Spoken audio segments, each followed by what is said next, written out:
se construían grandes barcos de madera de 120 metros de longitud. El tamaño y el diseño variaron enormemente, pero los astilleros, técnicas y herramientas usados en su construcción experimentaron pocos cambios. Para los constructores italianos de barcos y los maestros carpinteros europeos del Renacimiento, los dos atributos más importantes de un astillero eran un terreno con una ladera suave y un canal de aguas profundas. Los trabajadores del astillero usaban una herramienta cortante llamada azuela para cortar y dar forma a los maderos. Además se servían de poleas y de la fuerza animal para colocar los mástiles y las vergas en su sitio. Disponían de martillos, escoplos y azuelas, nada que fuera muy complicado. Hay que tener en cuenta que era un trabajo manual que normalmente no requería mucha formación. Los maestros constructores de barcos poseían una destreza extraordinaria, pero con mucha frecuencia trabajaban con gente con muy poca preparación. Los procesos debían ser muy sencillos, aunque ahora vivimos en un mundo en el que se cree que solo lo complejo da resultado, no era el caso de entonces. Hacia finales del siglo XVIII el comercio comenzó a incentivar a la industrialización y las mercancías, y las vías fluviales por las que viajaban empezaron a cambiar el diseño de los barcos. Las naciones florecientes se dieron cuenta de que su prosperidad estaba ligada a los barcos, y sobre los astilleros y sus trabajadores recayó la responsabilidad del desarrollo. Durante el siglo XVII, los británicos iban en vanguardia de la construcción naval.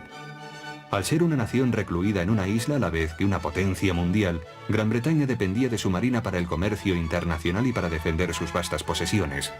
Los barcos procedentes de ciudades portuarias británicas, tales como Portsmouth, eran construidos y reparados en algunos de los mejores astilleros del momento. Al poco de ser creada la Royal Navy en 1670, el gobierno británico construyó el primer dique seco excavado en roca del mundo, lo que permitió a los británicos reparar sus grandes buques de línea en un recinto seco y permanente. Esos diques existen todavía en la actualidad y todavía siguen usándose. Uno de ellos es la residencia permanente del HMS Victory. Unos 50 años después de su fundación, los florecientes Estados Unidos construyeron los primeros diques secos permanentes americanos. En 1827 los ingenieros comenzaron la construcción de dos de ellos, uno en Boston y el otro en Portsmouth, en el río Elizabeth, Virginia. Fue una de las mayores empresas de ingeniería que jamás se haya cometido. Excavar esta gran zanja en 1827 fue un gran logro. Tenía 120 metros de longitud y al menos unos 6 metros de profundidad. A continuación se tuvieron que clavar las estacas. Las estacas eran como postes telefónicos. Encima de ellas se arrojó y trituró piedra de granito. Para los primeros astilleros especializados en reparaciones, el dique seco era su principal característica física. Pero otros astilleros americanos dedicados a la construcción de barcos preferían elegir lugares con una disposición natural conveniente. La historia de la construcción naval en los Estados Unidos se remonta a los tiempos coloniales, ya que la costa este tenía la suerte de disponer de muchos puertos pequeños protegidos, lugares con mareas próximos a zonas madereras que proporcionaban material de construcción para los barcos. De 1820 a 1890 se construyeron más barcos en Maine que en cualquier otro lugar de los Estados Unidos. Debido a sus condiciones geográficas únicas, la mayoría de las construcciones fueron realizadas cerca de la pequeña ciudad de Bath. Las razones para escoger esta ciudad fueron la disponibilidad de recursos naturales, la mano de obra cualificada y tan importante como lo anterior. Un largo tramo de río que va desde Hospital Point hasta Thais Ferry, a 5 kilómetros, donde la costa oeste. La parte de Bath del río estaba lo suficientemente lejos del río para acomodar toda la longitud de los barcos que se construían allí. La costa opuesta, la de Aroostook, no permitía la construcción de barcos, ya que era muy elevada. La costa alrededor de Bath permitía la edificación de astilleros, tales como el de Percy & Small, en los que se podían construir enormes barcos de madera, algunos de los mayores jamás botados. Uno de los más importantes factores en la elección del lugar de un astillero como este de Percy & Small es encontrar una zona lo suficientemente grande que permita la construcción de los barcos. Además debe ser una zona con una pendiente conveniente. Es difícil apreciarlo, pero esta ladera baja de 2 a 30 centímetros hacia el río. Justo lo preciso para botar los barcos que se construyeron aquí. La botadura de un barco ha cambiado poco desde la antigüedad. Los trabajadores construyen las embarcaciones sobre raíles de madera. Este es el modelo que utilizamos para demostrar el lanzamiento del barco de madera después de haber sido completado. Era construido en esta posición encima de los raíles de madera.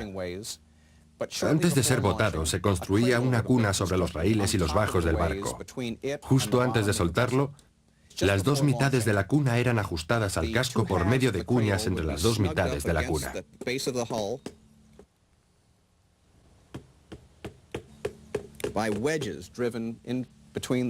A continuación, en el momento preciso,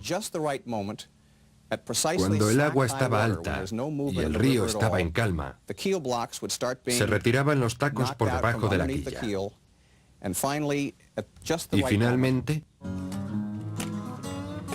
el barco se deslizaba hacia el río.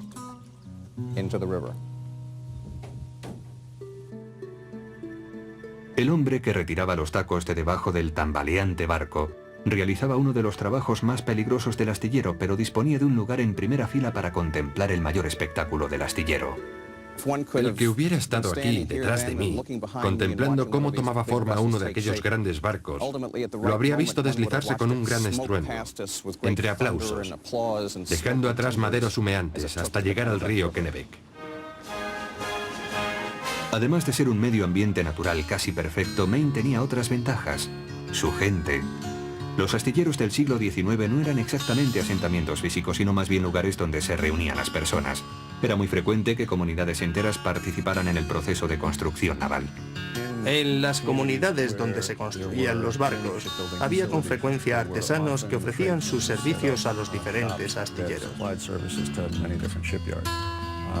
Por ejemplo, un pintor podía trabajar en varios barcos. Un tallador podía producir muchas de las tallas de los buques, como mascarones y otras figuras decorativas. Y esto se hacía así desde los comienzos de los tiempos hasta el final de la construcción de barcos de madera. Pero un cambio ocurrido durante el siglo XIX hizo que los astilleros se transformaran. La energía. Conforme avanzaba la industrialización, los astilleros comenzaron a tomar la forma actual. Un espacio repleto de talleres que protegían la maquinaria usada para producir las diversas partes del barco. Primero el vapor y luego la electricidad dieron energía a las herramientas y mecanizaron los trabajos que anteriormente se hacían a mano, tales como el corte de la madera para las embarcaciones. Toda la madera que era conformada aquí era procesada por medio de maquinaria pesada, la mayoría de la cual era accionada por medio de un eje y una polea que iba por el techo del taller. Esta máquina para cortar los grandes tablones era conocida como la planificadora de Daniels. Tenía una sierra circular que giraba a gran velocidad y cortaba 2 centímetros de madera por pasada. Las virutas salían volando con tal fuerza que arrancaban trozos de las paredes y del techo del taller. Pero era una herramienta muy efectiva para cortar maderos muy gruesos y grandes. La capacidad de los astilleros para utilizar las herramientas de potencia para conformar y desbastar la madera se tradujo en una mayor eficacia en la construcción de barcos. Nuevos oficios empezaron a aparecer en los astilleros. Se comprobó que era más económico que los trabajadores que se contrataban para construir un barco específico trabajaran en talleres. Se construyeron edificaciones permanentes, tales como las salas de plantillas, que pasaron a formar parte del conjunto del astillero.